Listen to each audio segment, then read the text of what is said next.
Built-in types. The following sections describe the standard types that are built into the interpreter. The principal built-in types are numerics, sequences, mappings, classes, instances, and exceptions. Some operations are supported by several object types. Some collection classes are mutable. The methods that add, subtract, or rearrange their members in place and don't return a specific item never return the collection instance itself, but none. Some operations are supported by several object types. In particular, practically all objects can be compared for equality, tested for truth value, and converted to a string with the repr function or the slightly different str function. The latter function is implicitly used when an object is written by the print function. Truth value testing. Any object can be tested for truth value for use in an if or while condition or as operand of the Boolean operations below. By default, an object is considered true unless its class defines either a __bool __ method that returns false or a __len __ method that returns 0 when called with the object. 1. Here are most of the built-in objects considered false. Constants defined to be false, none and false. 0 of any numeric type, 0, 0.0, 0j, decimal, 0, fraction, 0, 1. Empty sequences and collections, set, range, 0. Operations and built-in functions that have a Boolean result always return 0 or false for false and 1 or true for true, unless otherwise stated. Important exception. The Boolean operations or and always return one of their operands. Boolean operations and, or, not. These are the Boolean operations, ordered by ascending priority.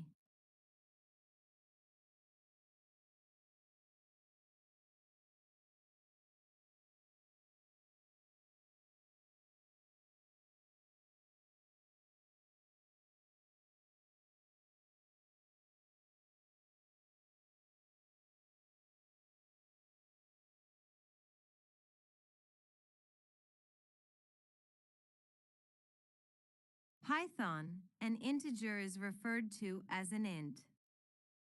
In the world of mathematics, we are familiar with plus, dash, asterisk, /, and percent operators. That last operator, percent or modulo operator, may not be very familiar to you. You don't have to use the text editor window in your compiler to run Python code. Down in your terminal, you can run Python alone. You will be presented within the terminal window. You can then run live, interactive code. You could type 1 + 1, and it will run that calculation. This mode will not commonly be used during this course. Opening up VS Code again, we can type code calculator.py in the terminal.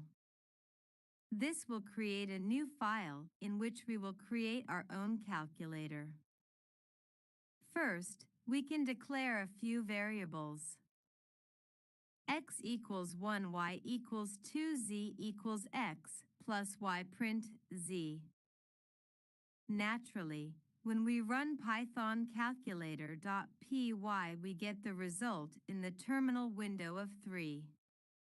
We can make this more interactive using the input function. X equals input, what's x? Y equals input, what's y? z equals x plus y print z. Running this program, we discover that the output is incorrect as 12. Why might this be? Prior, we have seen how the plus sign concatenates two strings. Because your input from your keyboard on your computer comes into the compiler as text, it is treated as a string. We, therefore, need to convert this input from a string to an integer. We can do so as follows. X equals input, what's x? Y equals input, what's y? Z equals int x plus int y, print z. The result is now correct. The use of int x is called casting, where a value is temporarily changed from one type of variable, in this case, a string, to another, here, an integer. We can further improve our program as follows. X equals int, input, what's x? Y equals int, input, what's y? Print x plus y. This illustrates that you can run functions on functions. The inner function is run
run first, and then the outer one is run.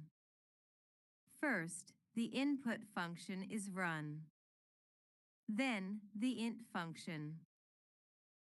The inner function is run first, and then the outer one is run. First, the input function is run. Then, the int function.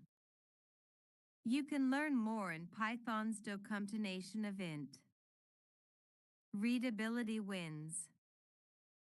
When deciding on your approach to a coding task, remember that one could make a reasonable argument for many approaches to the same problem. Regardless of what approach you take to a programming task, remember that your code must be readable. You should use comments to give yourself and others clues about what your code is doing. Further, you should create code in a way that is readable. Float basics. A floating point value is a real number that has a decimal point in it, such as 0.52. You can change your code to support floats as follows. X equals float, input, what's X? Y equals float, input, what's Y? Print X plus Y. This change allows your user to enter 1.2 and 3.4 to present a total of 4.6. Let's imagine, however, that you want to round the total to the nearest integer. Looking at the Python documentation for round, you'll see that the available arguments are round, number, n, digits. Those square brackets indicate that something optional can be specified by the programmer. Therefore, you could do round n to round a digit to its nearest integer. Alternatively, you could code as follows. Hashtag get the user's input x equals float, input, what's x? Y equals float, input, what's y? Hashtag create a rounded result z equals round, x plus y. Hashtag print the result print is z. The output will be rounded to the nearest integer. What if we wanted to format the output of long numbers? For example, rather than seeing 1,000, you may wish to see 1,000. You could modify your code as follows. Hashtag get the user's input x equals float, input, what's x? Y equals float, input, what's y? Hashtag create a rounded result z equals round, x plus y. Hashtag print the formatted result print, f, z, comma. Though quite cryptic, that print, f, z, comma, creates a scenario where the outputted z will include commas where the result could look like 1,000 or 2,500. More on floats. How can we round floating point values? First, modify your code as follows. Hashtag get the user's input x equals float, input, what's x? Y equals float, input, what's y? Hashtag calculate the result z equals x slash y. Hashtag print the result print z. When inputting 2 as x and 3 as y, the result z is 0.66666666666, seemingly going on to infinite as we might expect. Let's imagine that we want to round this down. We could modify our code as follows. Hashtag get the user's input x equals float, input, what's x? Y equals float, input, what's y? Hashtag calculate the result and round z equals round, x slash y, 2, hashtag print the result print z. As we might expect, This will round the result to the nearest 2 decimal points. We could also use string to format the output as follows. Hashtag get the user's input x equals float, input, what's x, y equals float, input, what's y. Hashtag calculate the result z equals x / y. Hashtag print the result print f z point to f. This cryptic string code displays the same as our prior rounding strategy. You can learn more in Python's documentation of float. Def. Wouldn't it be nice to create our own functions?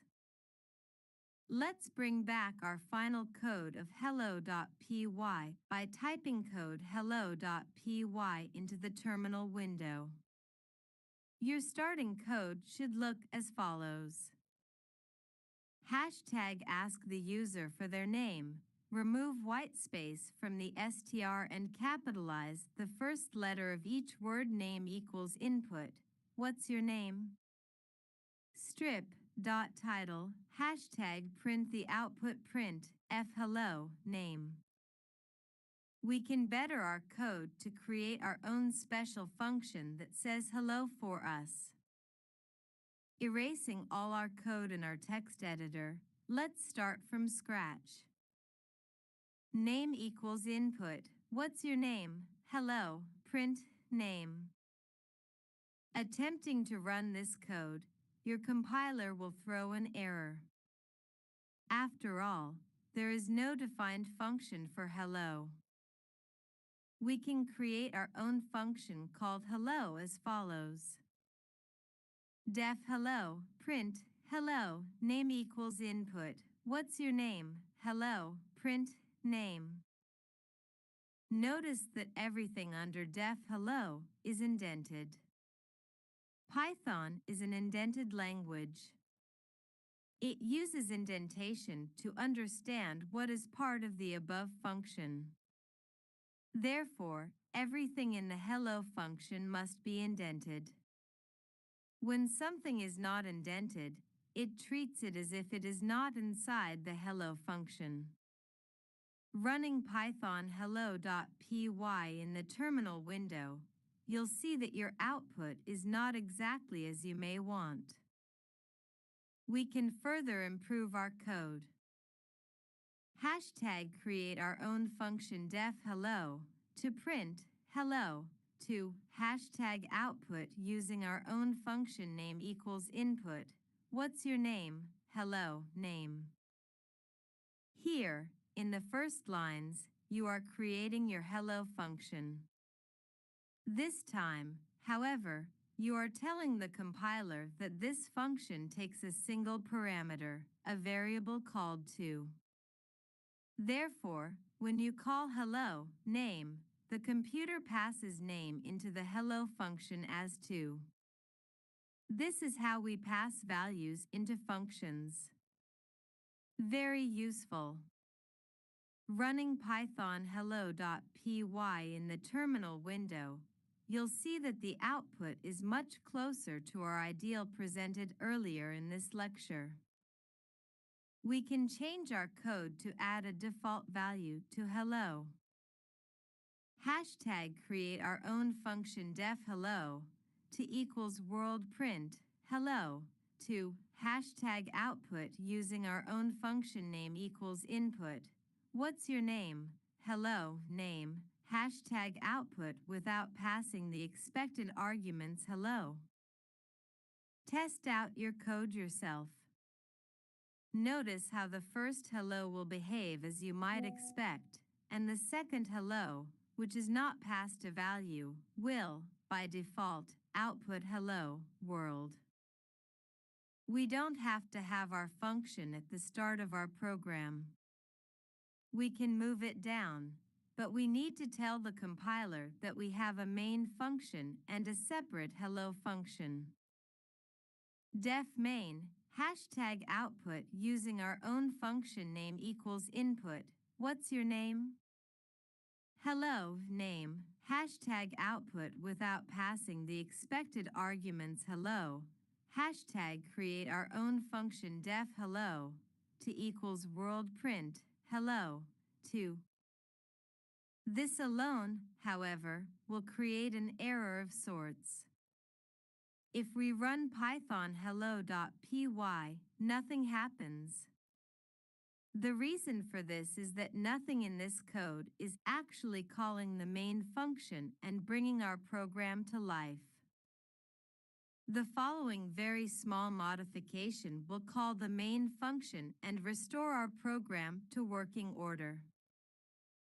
Def main, hashtag output using our own function name equals input. What's your name?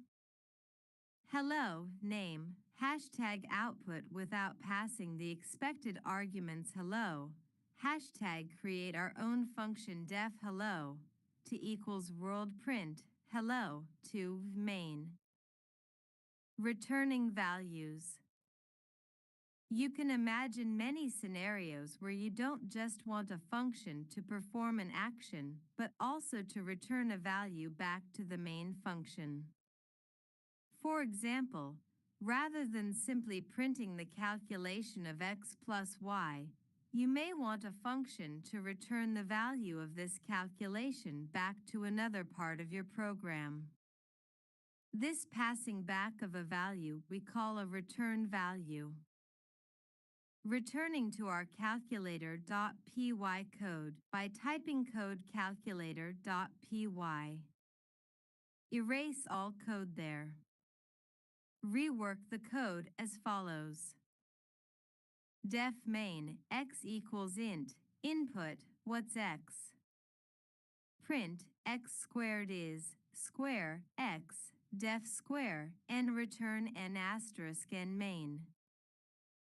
Effectively, x is passed to square. Then, the calculation of x asterisk x is returned back to the main function. Summing up. Through the work of this single lecture, you have learned abilities that you will use countless times in your own programs. You have learned about creating your first programs in Python, functions, bugs, variables, comments, pseudocode, strings, parameters, formatted strings, integers, principles of readability, floats, creating your own functions, and return values.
Okay, so in a moment, we're going to write a very simple program, and while we do, we're going to think about what a program actually is at the end of the day.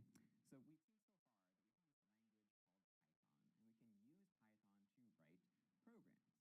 And Python itself has all these tools at our disposal to actually write those programs with.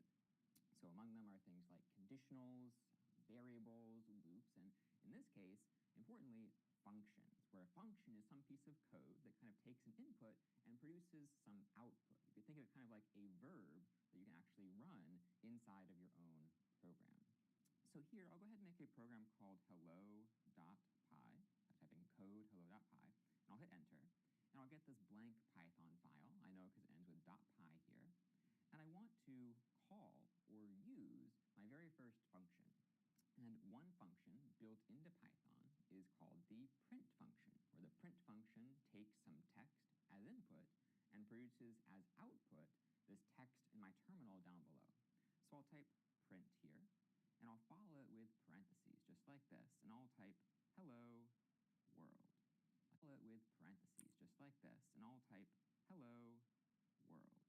I'll follow it with parentheses, just like this, and I'll type hello here, and I'll follow it with parentheses, just like this, and I'll type hello world, like that. So now I've used or called my very first function, print. Some functions might not use .py down below, your own function. That is to tell us what code should run when I call or use the function. You can use the keyword called def, D-E-F, hammer to bottom. So we've used these functions, but as a programmer, you might also want to create your own functions. And in particular, you might want to write programs that are composed of individual functions. Now, to define your own function, that is to tell us what code should run when I call or use the function, you can use the keyword called def, D-E-F, where def stands for define. So maybe, because this is the main function, I'm about to write the main function in my program, I could just call it main, def main, like this. And I want to include an open parentheses and a closed parentheses followed by a colon. And that then says, I have a new function that I've defined called main that in this case won't take any particular inputs. But now if I want to tell Python, or my program in particular, what code should be run when I use this function, I need to indent those lines of code and put it inside this definition here. So why don't I take these two prints, and put it inside of my function called main. I'll indent both of them and move this back up to the top. And now I have defined, again, a function called main that doesn't take any particular input, but it does run these two functions. First, the print on line 2, and then the print on line 3. So now that you've seen how to define a function, you could think about how or who defined the print function for us, because right now we're saying print hello world, but what does it mean to print? Like, what goes into printing something to the terminal? Well, it just so happens that the Python developers defined what happens in the print function elsewhere in the Python library, which you'll learn more about as we go through the course. But for now, you can just kind of know that you can use this function, print, but somewhere else, somebody before you has defined it and allowed you to use it in this context, just like I've now defined a function called main here. So let me go and run this program now. I'll say python hello.py, hit enter. I don't see anything, which is maybe surprising if you're new, because here I said I'm going to define a function called main, and within that function I want to do the following. I want to print hello world and then print this is CS50P. But in Python, defining a function is different from running it, or this technical term called calling it. So I've defined my function called main, but I haven't called main. And by convention, I can do that using two new lines underneath my definition here, and then calling main. So I'm going to now run whatever I've defined as part of my main function here. I'll type python hello.py again, hit enter, and now I should see hello world, this is CS50P. Because this program is read top to bottom, it will first define a function called main. It will then say what functions compose that function, which functions should be run when I call this function, and then down below, I finally actually call it so now, in this case, you've seen that my entire program is really kind of a function. As you go off and build new and better programs, you'll see that a lot of what you're doing is just writing things that take inputs and produce outputs, and those things are called functions.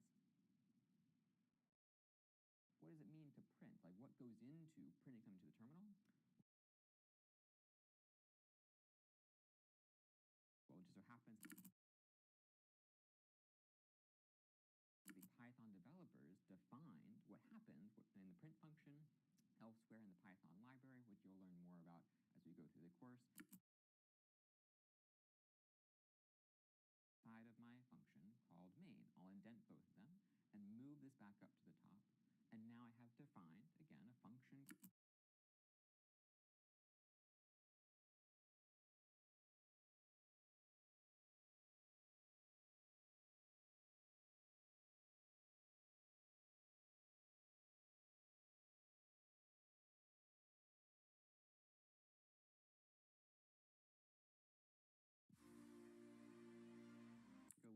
should be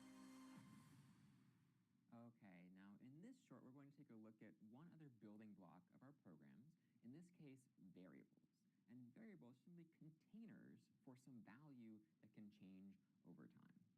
So let's say I want to make a guessing game where the user can guess some number, and I'll tell them if they guess correctly or incorrectly. Now, it would be probably worthwhile to have some way of referring to the user's guess in my program. What number did they guess? And that is a great use case for a variable. So I want to make a variable in Python. I can do it by typing the variable's name first. So what's a good name for this variable? I might say something like just guess. So guess is the name of our variable, our container for the value that they're going to give us that we can store over time. So I'll call this guess here.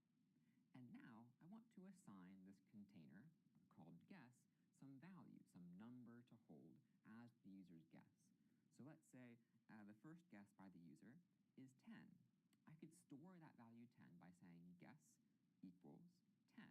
And this equal sign doesn't necessarily say that guess is equal to 10 now, but more so that we're going to assign this value 10 to be inside the container that we're going to call guess. And now that I've done that, if I want to print out the guess, see what is inside this container, I can do that on line 2. I could say print guess. Now I'll say Python of guess.py, and I should see 10 printed back out to me on the screen. Now, variables become really powerful when we combine them with things like functions. So let's try to make our own function that can get a user's guess.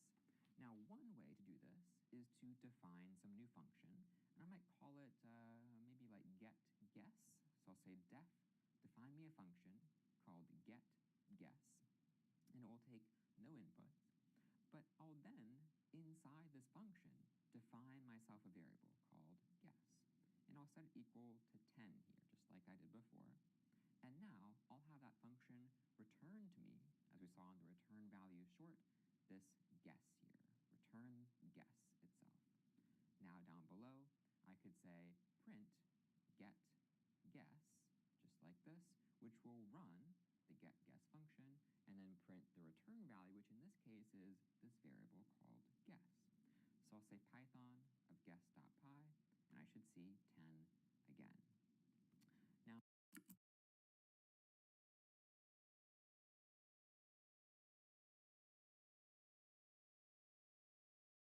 it would be not a great program if the user had to open up guess.py and change their guess every time. So ideally, we would actually let them type in their guess in the terminal, and there is a function for this called input in Python. So I could set this variable, instead of being equal to the number 10, equal to whatever the user types in at the terminal. And I could say input, just like this, enter a guess. So now, before we assign this variable called guess a value, we'll run the input function. We'll print this text, enter a guess, and whatever the user will run the input function. We'll print this text, enter a guess, and whatever the user types in will be now stored in this variable called guess. So let's try it. I'll say Python of guess.py,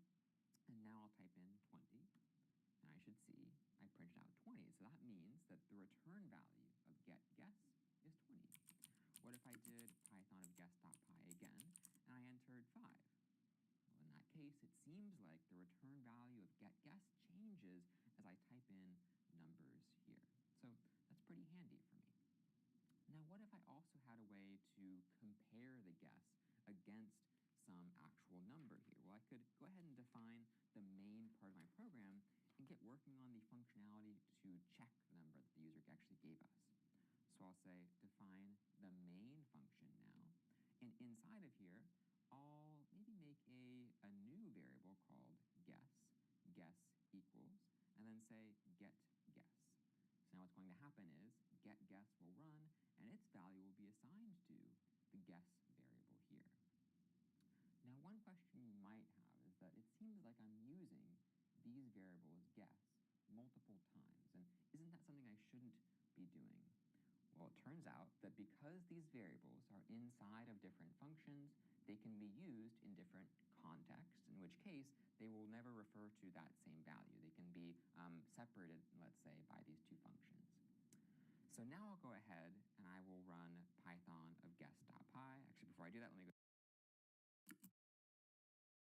ahead and actually run the main function down below.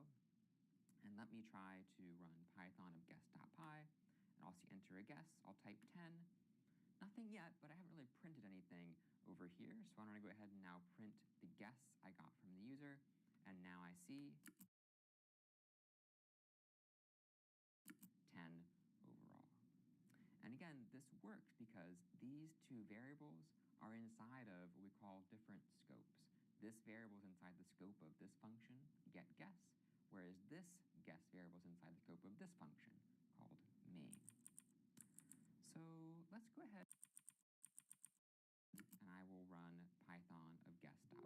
Actually, before I do that, let me go ahead and actually run the main function down below. And let me try to run Python of guess.py. And I'll see enter a guess. I'll type 10. Nothing yet, but I haven't really printed anything over here. So I'm going to go ahead and now print the guess I got from the user. And now I see 10 overall. And again, this works because these two variables are inside of what we call different scopes. This variable is inside the scope of this function, get guess, whereas this guess variable is inside the scope of this function called main. So let's go ahead and actually compare the number here. And the number I'm thinking of is a number called 50. So I'll say if guess is equal to 50, why don't I go ahead and print correct, just like this. Or let's say maybe the guess isn't 50. In this case, I'll print incorrect, just like that. So now this is our program in its entirety. And this here simply is a question we're asking. If guess is equal to the number 50,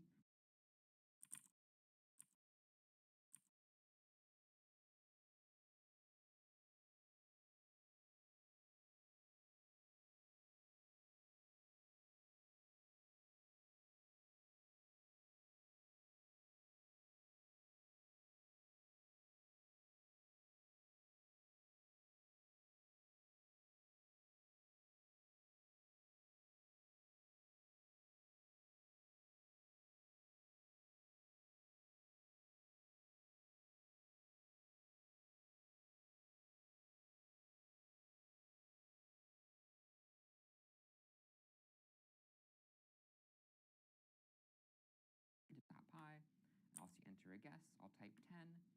Nothing yet, but I haven't really printed anything in context, in which case they will never refer to that same value. They can be separated. If I also had a way to compare the guess against some actual number here, well, I could go ahead and define the main part of my program and get working on the functionality to check the number that the user actually gave us. So I'll say define the main function now, and inside of here, I'll maybe make a new variable called guess, and now this guess here, return guess itself. Now down below, I could say print get guess, just like this, which will run the get guess function, and then print the return value, which in this case is this variable called guess. So So I'll say Python of guess.py, and I should see 10 again. Now, it would be not a great program if the user had to open up guess.py and change their guess every time. So being equal guess and Python, like the return value of get guess changes 5 is 20. What if I did Python of guess.py again and I entered 5? Well, in that case, it seems like the return value of get guess changes as I type in numbers here. So that's pretty handy for me. Now, what if I also had a way to compare the guess against some actual number here? Well, I could go ahead and define the main part of my program and get working on the functionality to check the number that the user actually gave us. So I'll say define the main function now, and inside of here, I'll maybe make a new variable called guess equals, and then say get guess. So now what's going to happen is get guess will run, and its value will be assigned to the guess variable here. Now, one question you might have is that it seems like I'm using these variables guess multiple times, and isn't that something I shouldn't be doing? Well, it turns out that because these variables are inside of different functions, they can be used in different contexts, in which case they will never refer to that same value. They can be separated, let's say, by these two functions. So now I'll go ahead and I will run Python of guess.py. Actually, before I do that, let me go ahead and actually run the main function down below. And let me try to run Python of guess.py. And I'll see enter a guess. I'll type 10. Nothing yet, but I haven't really printed anything over here. So I'm going to go ahead and now print the guess I got from the user. And now I see 10 overall. And again, this works.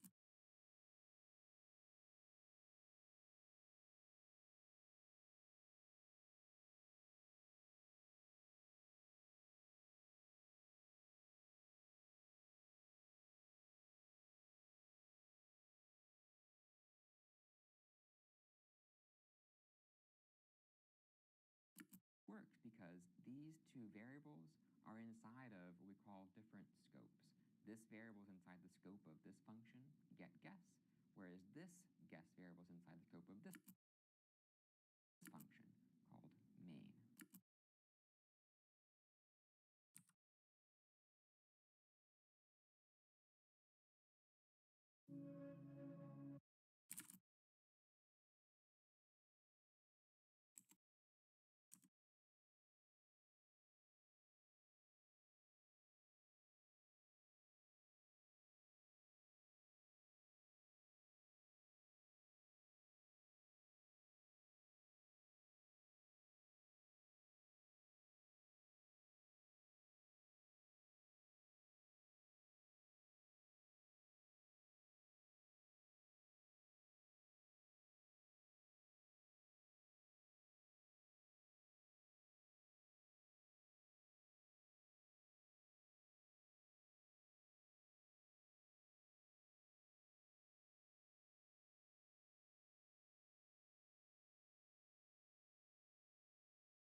Scope.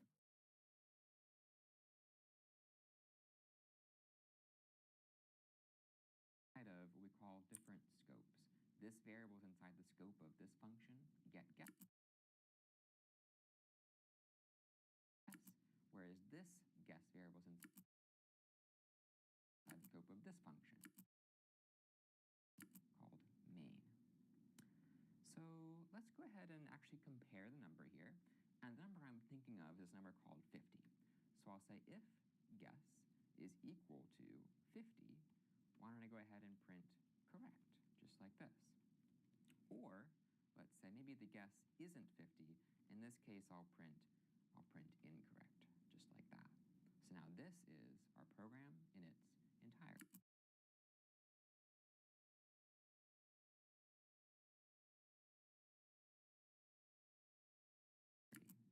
And this here simply is a question we're asking. If guess is equal to the number 50, we'll print out correct. If it's not, we'll print out incorrect.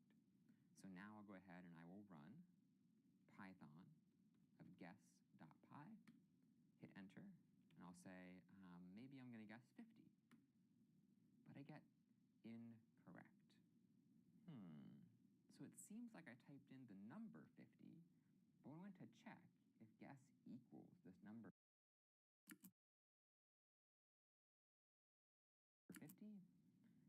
Didn't seem to see that it is that same number. Now, this is a bit of a tricky scenario if you're new to programming, but it's also one that kind of shows us the different kinds of variables we can have. Now, it turns out that in Python, there are many types of variables you can have. One of them being like an integer, as in like this number 50 here, and one of them being a string, where a string is some collection of characters. And in this case, when I use the input function, I'm actually getting not the integer 50, but the string of numbers like 50. So to illustrate this real quick here, I'll say this is the number 50, but this is the string 50. And if I were to say, does 50 equal the string 50, I would get back that they actually don't equal each other. So this is an example of different variable types. And it's often useful to compare variables of the same type, because if you were comparing, like, let's say the word cat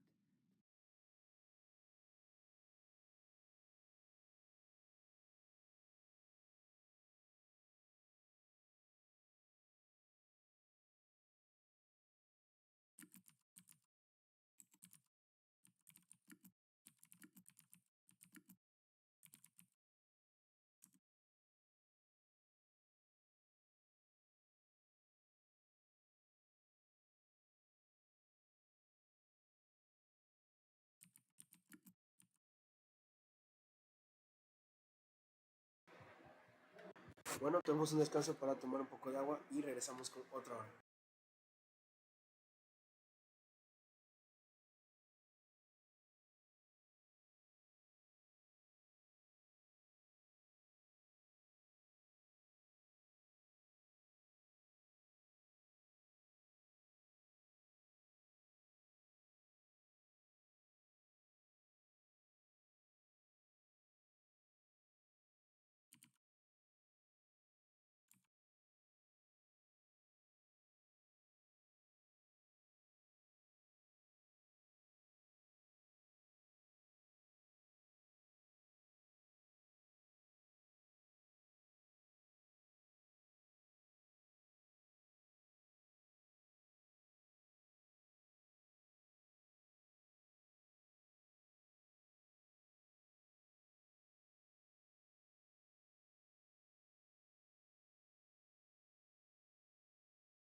number 50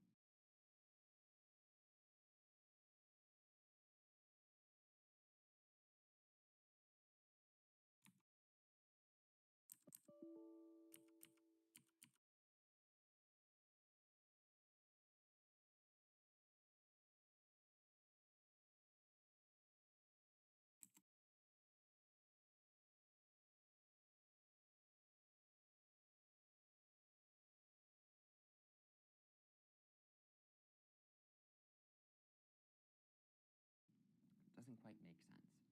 So let's try to actually convert the result of the input function to a whole number. And I can do that by using this function called int, which takes some text and converts it to, or at least tries to convert it to, a whole number, like 50 or 25, for instance. So now I will store inside of this guess variable, inside the getGuess function, the number 50. And then later on, I'll compare that number 50 against number 50 down below. So I'll say Python of guess.py, hit enter, and I'll say 50, and now I see it's correct. I'll say Python of guess.py, and let me try now 25, and I guess incorrect. Let's say I want the user though to, and I guess, I'll say Python of guess.py, and let me try now 25, and I guess incorrect. Let's say I want the user though to actually type in the, let's say type in like 50, for instance, or 10, just like this. That would be an example of a string, not some whole number, like an integer. So I could change my program. I could simply revert the int from this, and now it'll give me just plain text. And I could compare. I could say, is guess equal to this string called 50? I could check that. I'll say Python guess.py, and now I'll say 50, and that seems to be correct. I could say Python guess.py and guess 10, and that seems to be incorrect. So the type of variable you use often depends on the context. And as you go off and write more programs, hopefully you get to see how powerful variables can be and what type. Now I'll say 50, and that seems to be that. I'll say from this, and now it'll give me just plain text. And I could compare. I could say, is guess equal to this string called 50? I could check that. I'll say Python guess.py, and now I'll say 50, and that seems to be correct. I could say Python guess.py and guess 10, and that seems to be incorrect. So the type of variable you use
often depends on the context.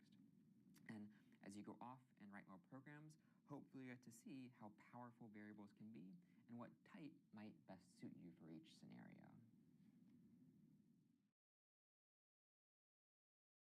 Let's say I want the user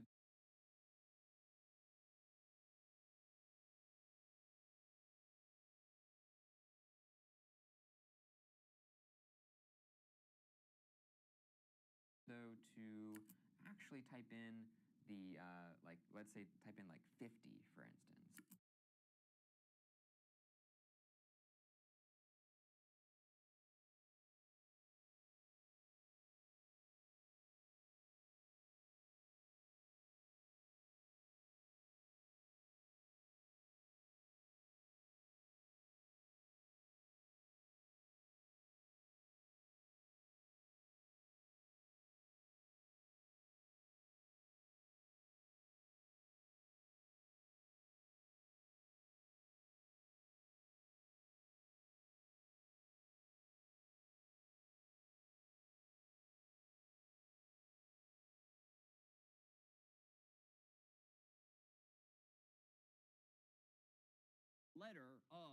each word. And this is just going to do a little more work for us.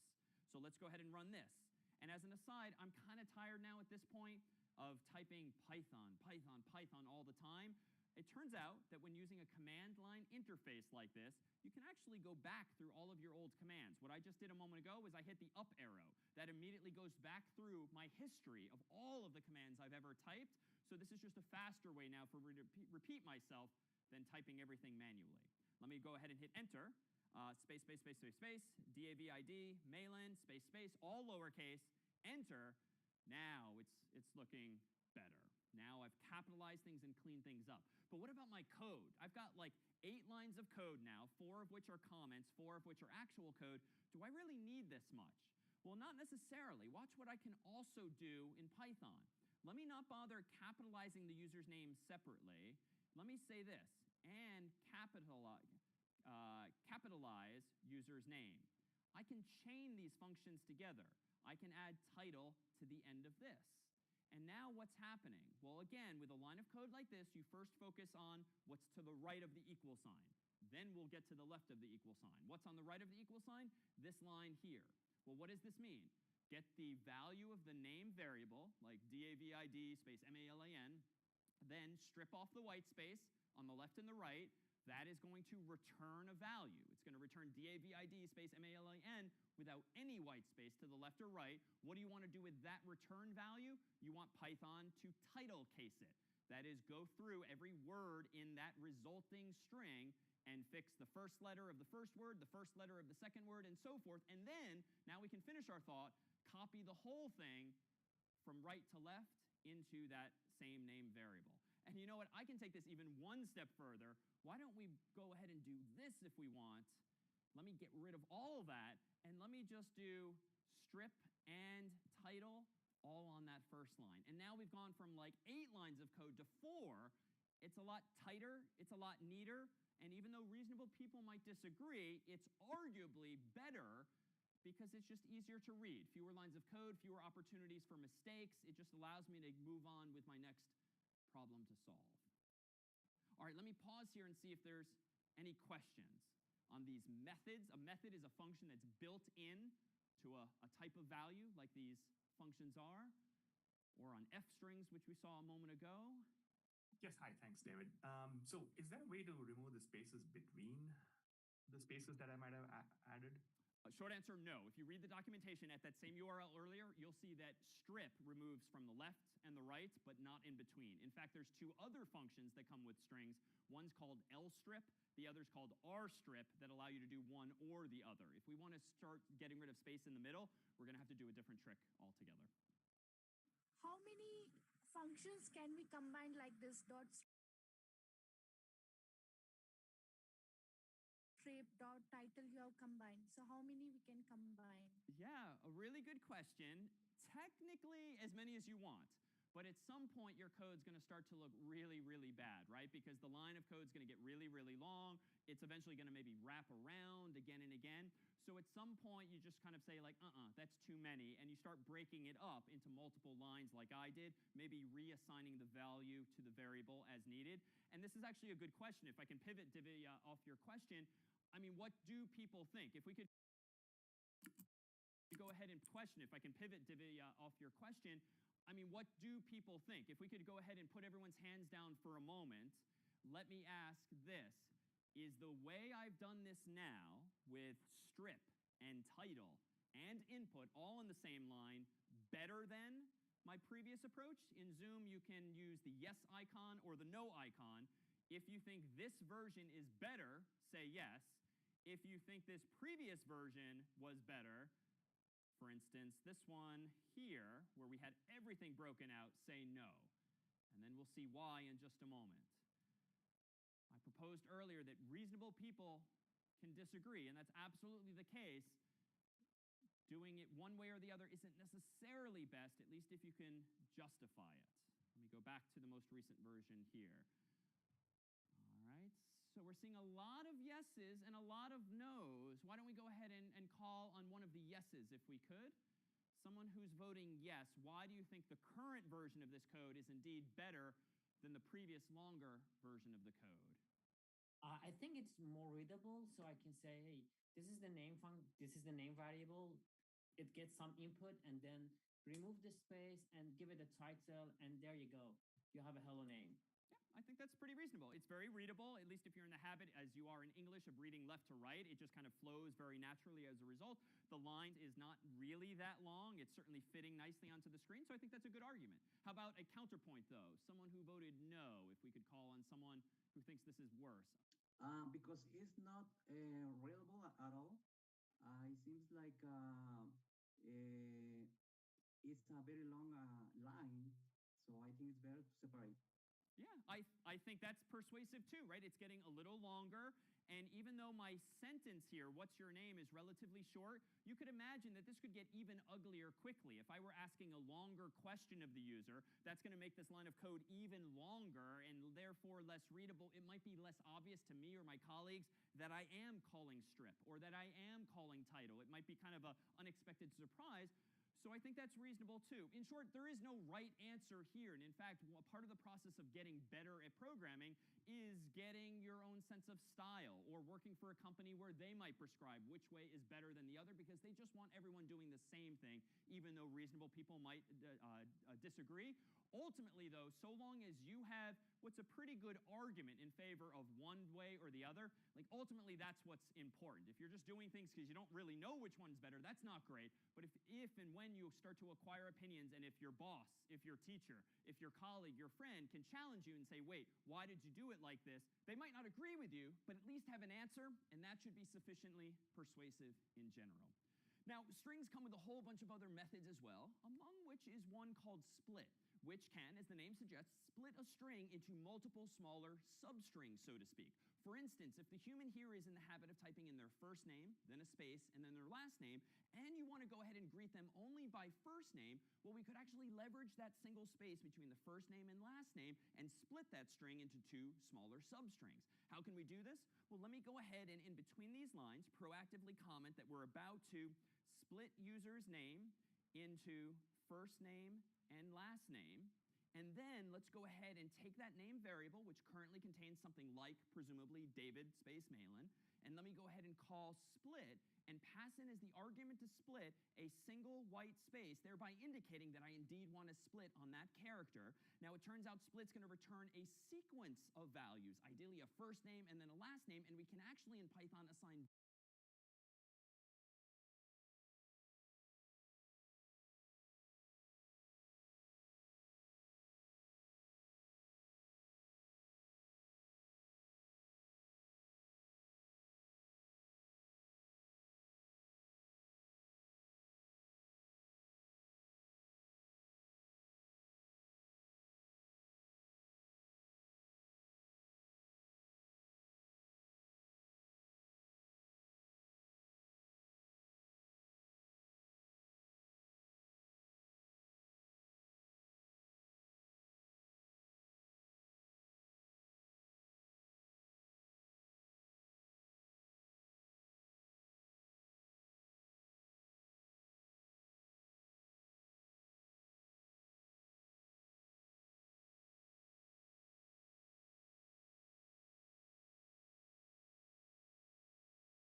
both of those values from that sequence at once to some variables. For instance, first, comma, last equals, and that's going to have the effect from right to left of putting the first such value in the first variable, the second such value in the second variable. So now on my last line of code, split can comment that we're about to split user's name into first name and last name. And then let's go ahead and take that name variable, which currently contains something like, presumably, David space Malin, and let me go ahead and call split and pass in as the argument to split a single white space, thereby indicating that I indeed want to split on that character. Now, it turns out split's going to return a sequence of values, ideally a first name and then a last name, and we can actually in Python assign both of those values from that sequence at once to some variables. For instance, and let me go ahead and call split and pass in as the argument to split a single white space, thereby indicating that I indeed want to split on that character. Now, it turns out split's going to return a sequence of values, ideally a first name and then a last name, and we can actually in Python assign both of those values from that sequence at once to some variables. For instance, first, comma, last equals, and that's going to have the effect from right to left of putting the first such value in the first variable, the second such value in the second variable. So now on my last line of code, I can go in and say hello, not to the full name, something like David Malin. I can just say hello, comma, first. All right, let's go ahead and clear my terminal window, run Python of hello.py and hit enter. I won't bother with any leading white space this time, but let me go ahead and type in David space Malin, and crossing my fingers as usual, hello David is what we now see. All right, so we've seen so many examples thus far involving strings, but certainly programs and programming languages, there are very common types now. Malin, and crossing my fingers as usual, hello David is what we now see. All right, so we've seen so many examples thus far involving strings, but certainly programs and programming languages can examples hello, comma, first. All right, let's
go ahead and clear my terminal window, run Python of hello.py and hit enter.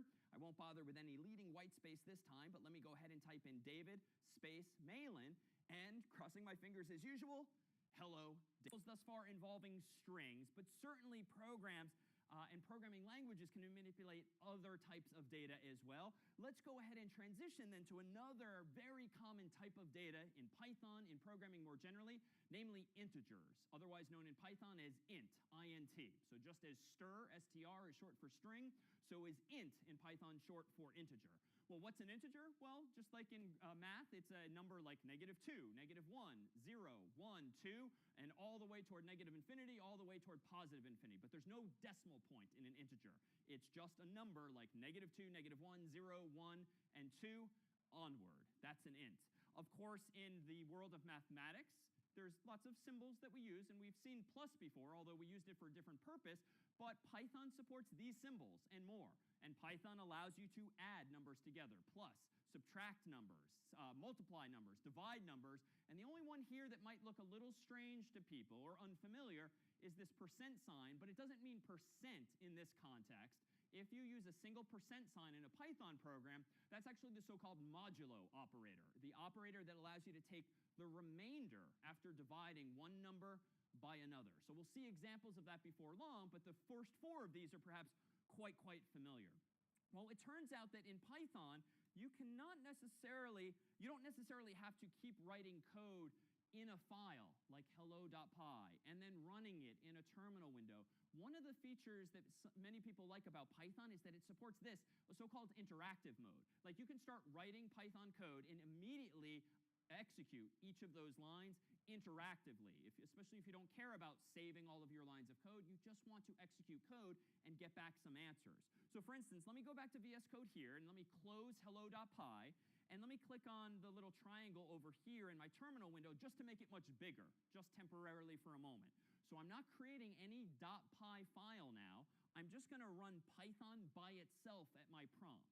And you'll see when I do this, I get some cryptic looking output and the date and time at which the program was last updated and so forth, but I ultimately get 3 triple brackets like this.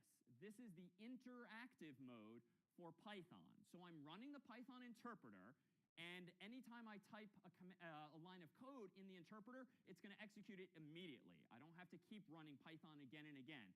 It's as though in the human world, if you were standing next to a human who speaks some other language and you're just having a conversation with them back and forth, it's all happening, the translation immediately. So what might I do in interactive mode? Well, I could do something like 1 + 1, enter. That's actually code. Right? You might not think of it as code, but if you know a bit of arithmetic and you know numbers and you know plus, that's valid Python code. And you can use Python really as a fancy calculator. But I could do other things too. If I want to print to myself, hello, world, I can also print out that line of code there too, hello world. So it's interactive in the sense that the moment you execute a line of code, boom, you see the result. We're generally not going to do that because at least when teaching the language, we tend to want to do things incrementally, and we want you to be able to see where it is we came from, and we want to be able to try things again and again, especially if we make mistakes, but know that this is indeed a feature of Python, this so-called interactive mode. But let's focus for a moment now, not just on that interactivity, but really on the fact that Python apparently supports integers and mathematics and some of those basic operations. And let's see if we can't make maybe our own little calculator. So let me go ahead and open up VS Code again, and I'm going to shrink down my terminal window, and I'm going to create a new file called calculator.py. So to do that, recall, I can type code down here, and the name of the file I want to create, .py. Enter. That gives me a new tab up top. So I have already closed hello.py. I'm now in calculator.py, and let's just make a simple calculator that does some addition for me. But I'm going to do it in a file so that we can iterate on this and make changes for better or for worse over time. Let me go ahead and first declare a couple of variables. I'm going to do the mathematical thing of calling my first variable x, my second variable y, and then I'm going to give myself a third variable, z equals x plus y, and then I'm going to go ahead and print out z. Now, this program, admittedly, not very exciting or interesting. In fact, it's a little less interesting than printing stuff on the screen like before with strings, but we'll build on this and see what other features exist in Python that we can leverage. So hopefully, if Python knows its math as well as I do, when I run Python of calculator.py,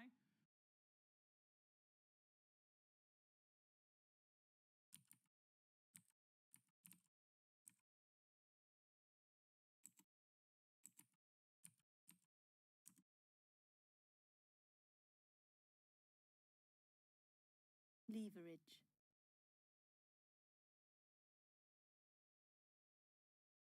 leverage,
I should see, hopefully, that 1 plus 2 equals indeed 3.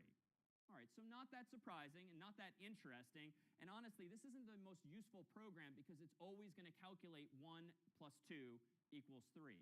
Let's at least make this program, say, a little more interactive, right? We already know from previous examples how we can get input from the user. Let's bring back that input function. And let's do this. Let me go ahead now, and at the top of my code, let's change x to not be the number 1 always. Let's change it to be whatever the return value is of asking the user for x. And I can use any English or human language I want here. I'm going to say, what's x? Just like I asked before, what's your name? And I'm going to do the same thing for y. I'm going to use input again, but this time change the question to be, what's y? All right, at this point, I think I'm going to leave the rest of the code the same, z equals x plus y, and then print z. But what's nice now is that I think I have a nice interactive calculator. Right now, it's not going to do 1 plus 2 all the time. It's going to do whatever the user types plus whatever the user types. So let's try this. Let me go ahead and run the program. All right, let's do it. 1 is going to be x, 2 is going to be y, and of course, everyone in agreement, 1 plus 2 equals 3. Huh, what's going on there? Either your math class misled you or I have misled you. Why don't we call on someone here to see if you can't help us reason through what the bug is? What's the mistake? Anjali, if I'm saying it right? I think the issue is that it's concatenating strings because you use the plus operator instead of adding. Perfect. So perfect intuition. We've seen that plus is used a little differently in the context of strings because it concatenates. That is, it joins the two strings. And that seems to indeed be what's happening here, even though the user typed a number. But the interesting thing here is that when you get user input, because they're using a keyboard on their Mac or PC or their phone, it is always going to be text. It might look like a number, but by default, it's coming from the keyboard as a string. That is as text. And so how do we go about resolving this if ultimately we don't want to treat those inputs as strings, we want to treat them as actual numbers? Well, we need another function. And it turns out in Python that you can convert sometimes from one type of data to another type of data, for instance, from string to int, by doing something like this. Let me go back into my code and let me change x before adding it to y to be whatever the integer version of x is, plus whatever the integer version of y is. So it turns out that int is not only a type of data in Python, it's also a function. And it's a function that if you pass in an input, like a string, so long as that string looks like a number, like 1 or like 2, it will convert it to an actual number that you can perform mathematics on instead. So if I now go back to my terminal window and run Python, and let me show you another trick.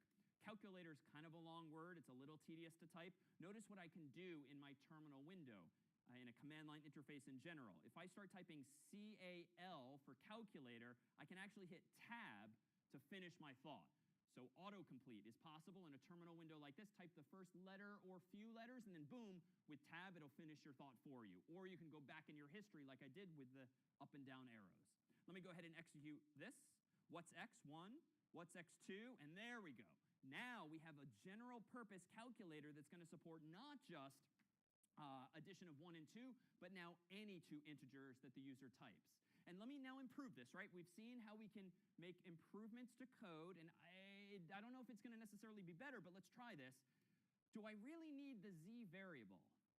It's worth noting that I'm creating a variable called z, and then I'm immediately using it on the next line of code. Now, that's not that compelling, because if you're creating a variable and then immediately using it but never again using it, did you really need to take the time to introduce another symbol and another variable just to use it once and only once?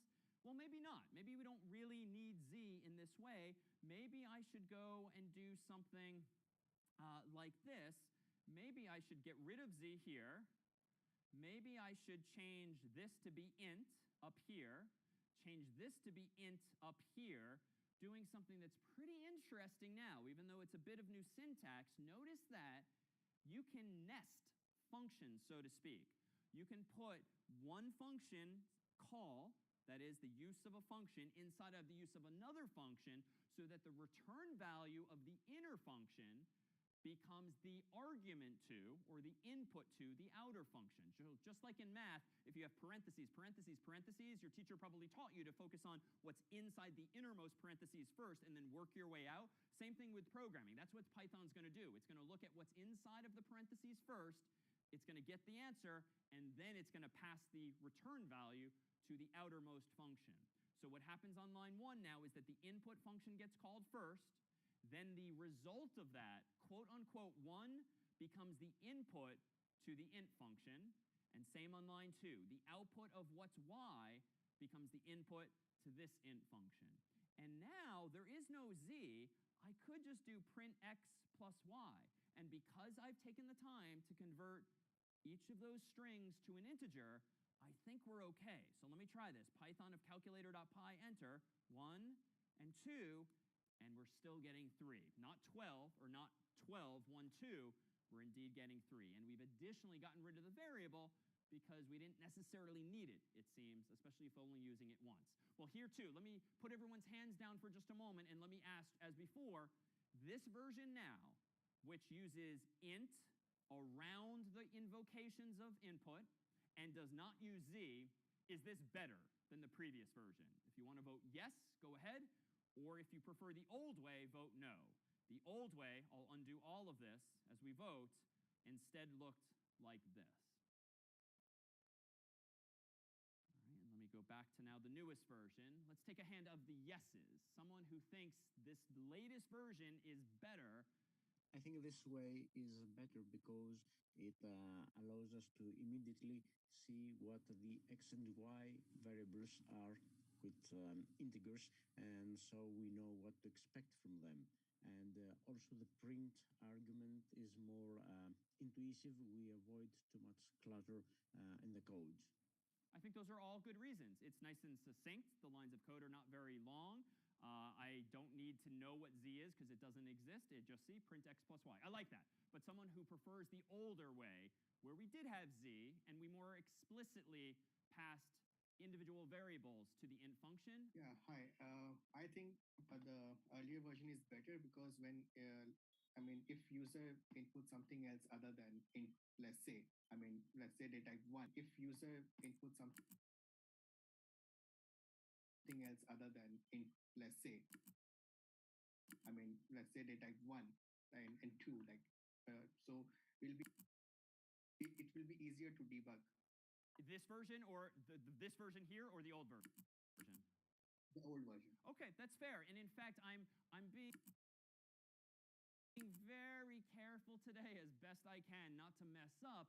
I have thus far only inputted integers when I'm expecting integers. And Raul's actually pointing to something we'll come back to in the coming weeks. How do we actually handle errors? What if the user doesn't type in the number 1 or the number 2 or a number at all? What if they type in a word like cat, C-A-T? That's not a number, and I bet I can't convert it to an integer. But for today, I'm not going to focus on that. I'm just going to hope that the user cooperates, but that's not going to be the case. And so perhaps one way would set us up for more success when it comes to handling those errors. Now, for today's purposes, which is better? I mean, I like both, and I think both of you made very valid arguments in there too. So long as you have a justification that feels pretty reasonable, I mean, that's what ultimately matters. But acquiring, again, a sense of the trade-offs here. Well, is this way better? If so, why or why not? Just understanding what those trade-offs are. But generally speaking, prioritizing readability is a very good thing. Making your code readable for someone else is a very good thing and very good for you too, so that when you wake up the next morning or you come back the next week or the next year, you too can read your own code without having to waste time trying to remember what you did. And simplicity tends to be a good thing too, keeping your code simple. So as you get more comfortable with programming, you might be tempted to try to combine an entire program into one long line. For instance, let me do just that.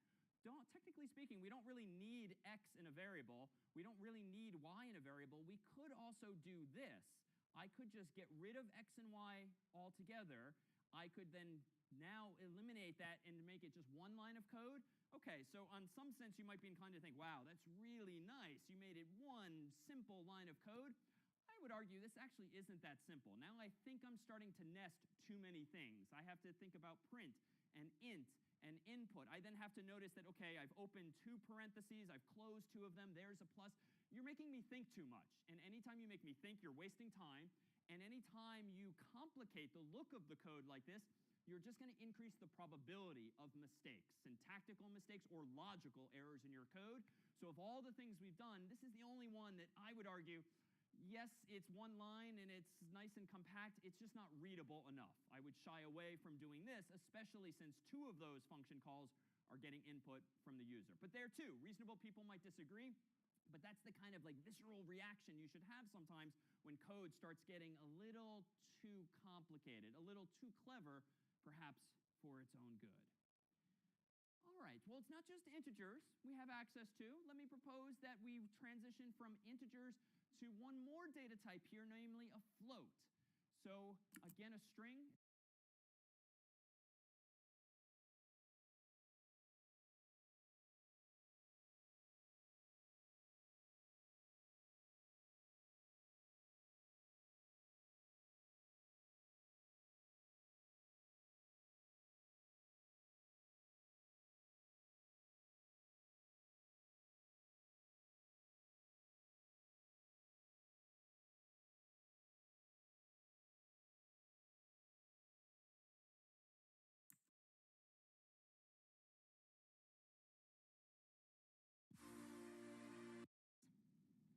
Want to create your own functions. The code should run the same new input. When move to on move more often than the main define how on call new Python the function my entire output.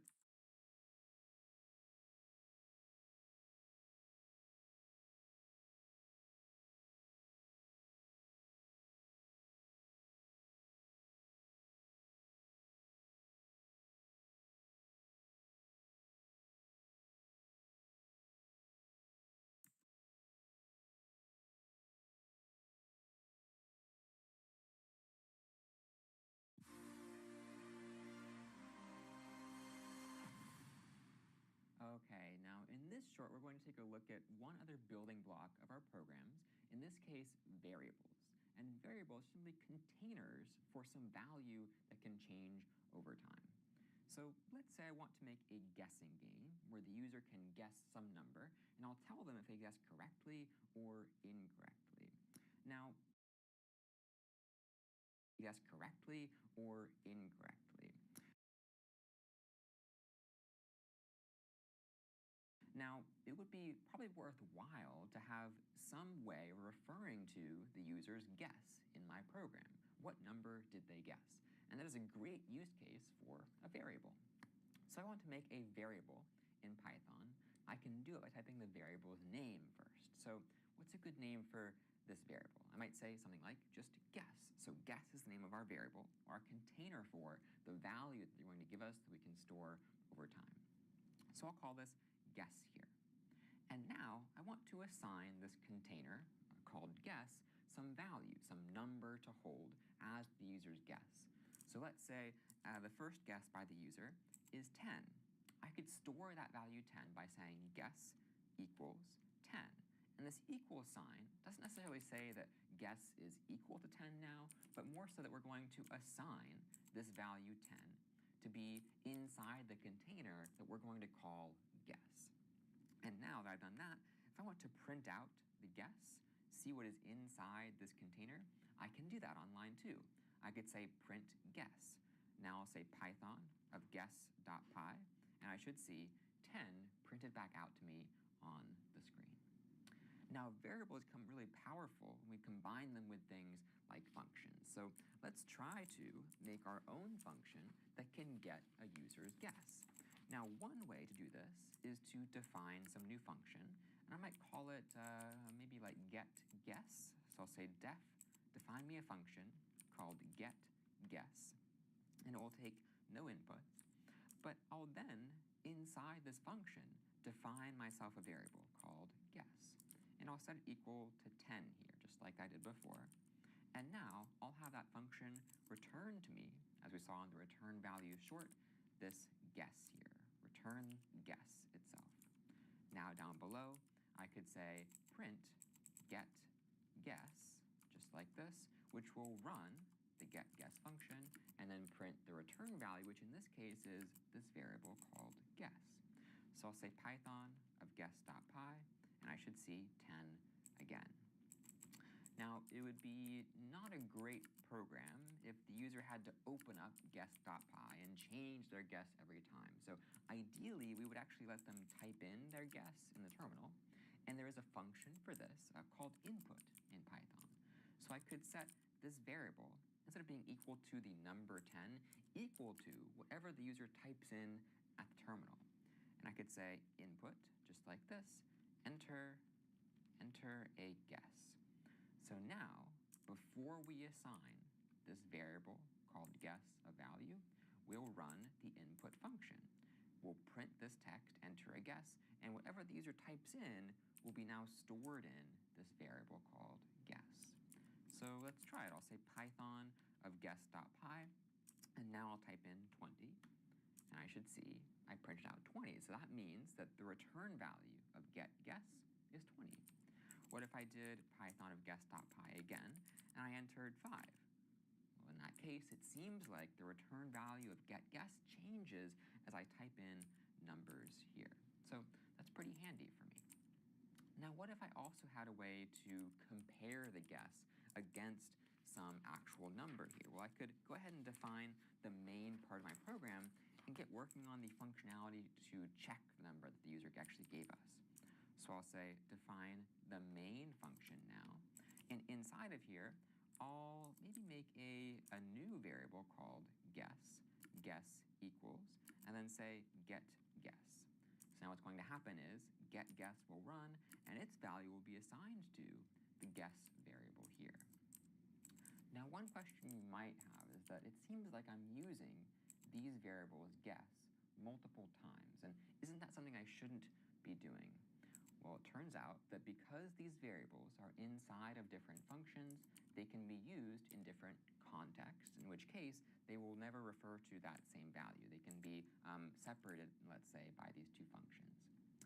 So now I'll go ahead and I will run Python of guess.py. Actually, before I do that, let me go ahead and actually run the main function down below. And let me try to run Python of guess.py, and I'll see enter a guess. I'll type 10. Nothing yet, but I haven't really printed anything over here, so I'm going to go ahead and now print the guess I got from the user, and now I see 10 10 overall. And again, this works because these two variables are inside of what we call different scopes. This variable is inside the scope of this function, getGuess, whereas this guess variable is inside the scope of this function called main.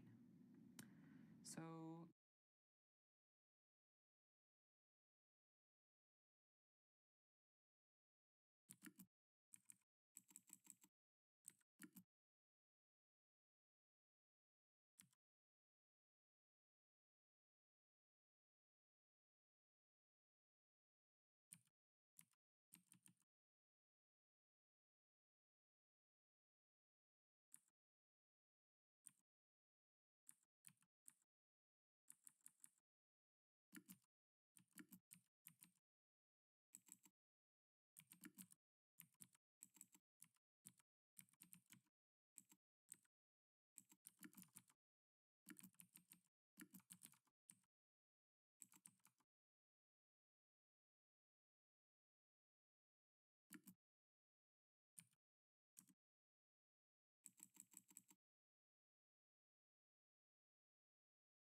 let's go ahead and actually compare the number here.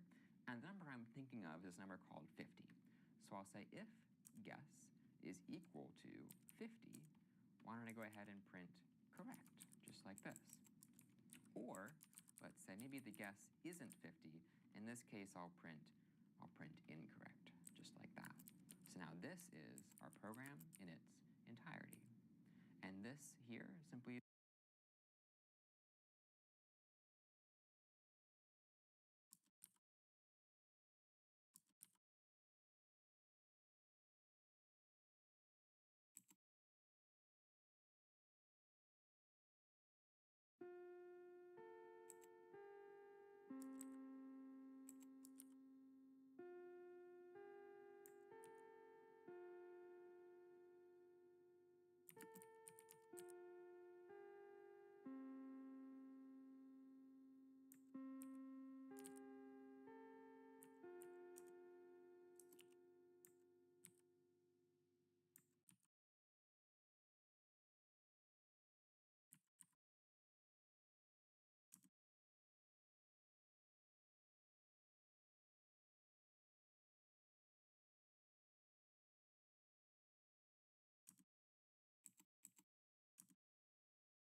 is a question we're asking.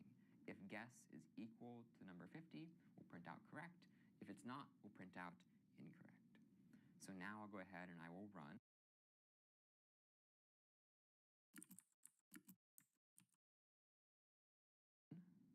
Python.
I'll say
maybe I'm going to guess 50.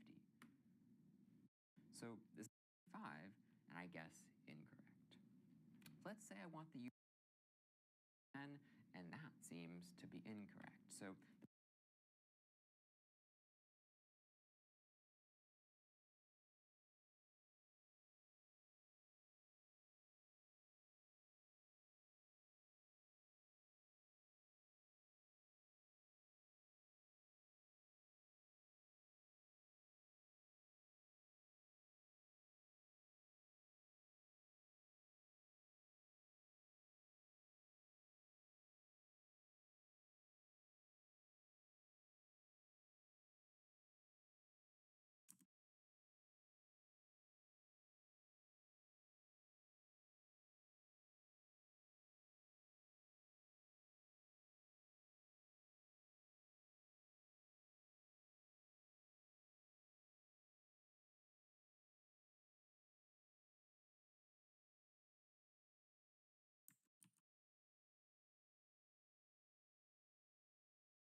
text. An int is an integer like -1, 0, and 1. A float is a number with a decimal point, properly called a floating point value. And you can think of the floating point as being the decimal that might be over here or over here with some number of digits to the left or the right. Mathematically, it's a real number, a number that has a decimal point in it. So that's a third type of data that Python supports. Right now, our calculator is somewhat naively assuming that the user's only going to type in integers.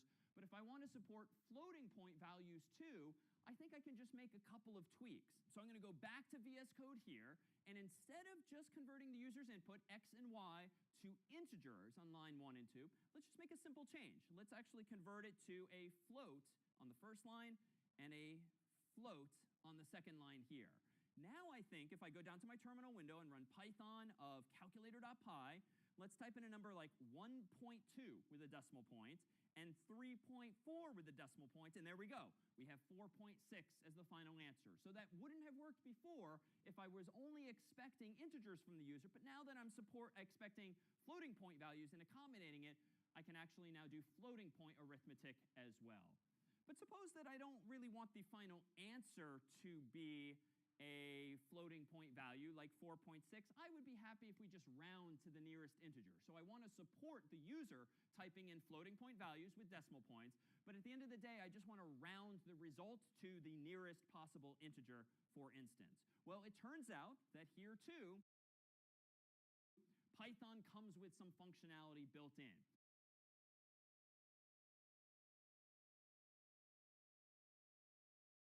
In fact, if we return to this URL from earlier, wherein all of the Python built-in functions are listed, there's one called round, which does exactly as we would expect. But at the end of the day, well, it turns out that here too, Python comes with some functionality built in. And in fact, if we return to this URL from earlier, wherein all of the Python built-in functions are listed, there's one called round, which does exactly as we would expect. It takes as input a number and then rounds it for us, for instance, to the nearest digit, to the nearest integer. But if we look a little closer at that documentation, as we can here, I'll provide an excerpt. This is what the function looks like in the documentation. And recall that earlier we looked at the documentation for print, and this is similar in spirit, that this shows us not just the name of the function, but its available parameters, that is, inputs that we can provide when using this function. But this is a little cryptic too, just like print was, and it adds some syntax. So let's see. The name of this function here is, of course, round, and its first argument is a number. Notice this time, there's no star. There's no star objects like there was for print. The round function takes just one number as its first argument, period. That's its positional parameter. But notice this syntax, and this is a convention in programming or technology more generally. Generally speaking, when you see square brackets in documentation like this means that you're about to see something optional. And so what this means is that if you want to specify more precisely the number of digits that you want the round function to round to, you can specify it here by adding a comma and then that number. So if we read the documentation, if you don't specify a number of digits, you just specify the number to round, it rounds to the nearest integer. But suppose you want to round to specify the number to round,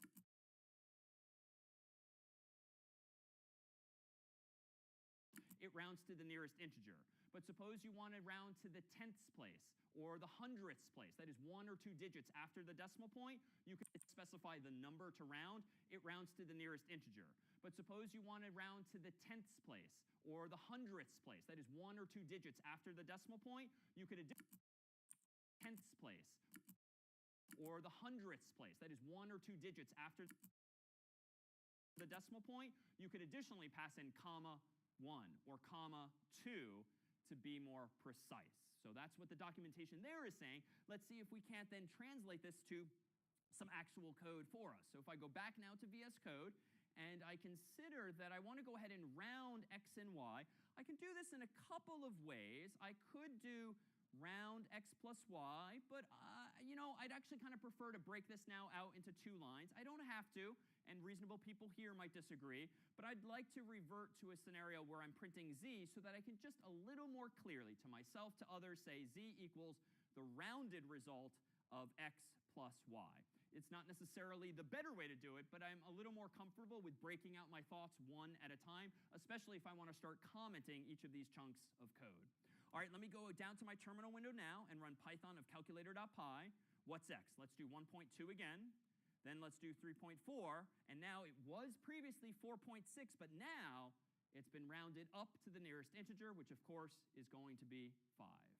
All right, what if I wanted to change this a little further? What if I wanted to support maybe really big numbers, irrespective of rounding? Let's just do something like this. Let me go ahead and run Python of calculator.py again, and let me just add 999 plus 1. And notice I don't have to type decimal points, even though I'm converting to float. My program will just allow me to type decimal points, but I don't need to oblige. The answer, of course, here should be, and is in fact 1,000, whether or not we round. So that's just arithmetic with integers here. But in the US, we tend to format long numbers by putting commas after or before every triple of digits. Other countries flip it and they use periods and commas instead. That's a system setting. You can change that on your own Mac or PC or device for Python or any language. But for me, I'm using the US approach here, which is periods for decimal points and commas for separators. What if I wanted this to be outputted as 1 decimal points? And for me, I'm using the US approach here, which is periods for decimal points and commas for separators. What if I wanted this to be outputted as 1, 000? Just to make it a little more clear that it's 1,000 and not something like 100. That's even more useful when it's like 1 million, 1, 000, 000. Wouldn't it be nice if we could automatically output those numbers as well? Well, it turns out that we can. There is a way using Python to actually specify that we want to include commas like this. And here we have an opportunity to bring back our old friend, the F string. First, let me do something that's not that productive. First, let me do this. Let me print out the value of z, but wait a minute. I can't just say quote unquote z, because that's literally going to print z on the screen. So let me wrap it with those curly braces like I did before, but that too was not enough. I literally needed to add an F at the beginning of my string to tell Python that this is an F string, a format string. That now is going to print out, not very interestingly, just the value of z itself. So that I'm going to great lengths just to print z, when really I could have just passed z as the sole argument. But just to ensure that I haven't broken it, let's do this again. 999 plus 1, enter. Okay, it's still 1,000, so I didn't make anything worse. But notice, and this syntax is unfortunately a bit cryptic, notice that I can actually do this. I can put a colon after the z, and I can put a comma thereafter. This looks very cryptic, admittedly, and even I have to constantly look things like this up in the documentation to remember the syntax. But here, let me run it again. Python of calculator.py, 999, 1, and now notice that the number has been automatically formatted for me. If I were in a different country or locale, I could absolutely override this to use periods instead of commas or vice versa. But in this case here, it's just happening for me automatically. So there too, we see a hint of what it means to really format a string. There's even more power, more powerful capabilities built into that. All right, let me pause here to see if there's any questions now on floats, on rounding, or on this use of F strings. Yes, so I have a question. So when using floats, is it like a cap to how many decimal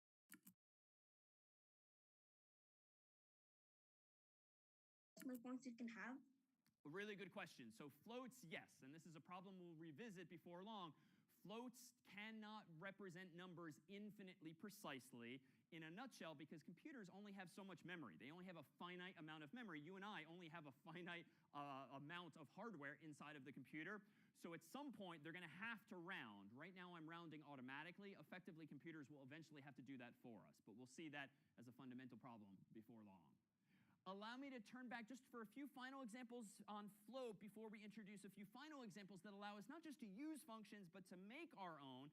Let me propose that we also try our hand at a bit of division here. Let me propose that we modify this calculator now to still take a couple of floats, but let's now just do something a little simpler than, a little different from this, just doing x divided by y. And let me go ahead and get rid of my format string and just keep it simple for now, printing out z instead. And what are we going to see here? Well, just some simple division. So Python of calculator.py, let's do something like 2 divided by 3. And of course, I get 0.66666. And to Ethan's question a moment ago, it does seem to be finite. It's not rounding in a weird way here, but I only seem to see so many digits. That's an inevitability of using a float in this way. By contrast, just so you know, integers nowadays in Python can be as big as you want them to be. Unlike other languages, there is no upper bound on how big an int can be now in Python, but there is a bound on just how precise a floating point value can be. All right, now that I've got some simple division work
Bueno, llevamos 3 horas programando.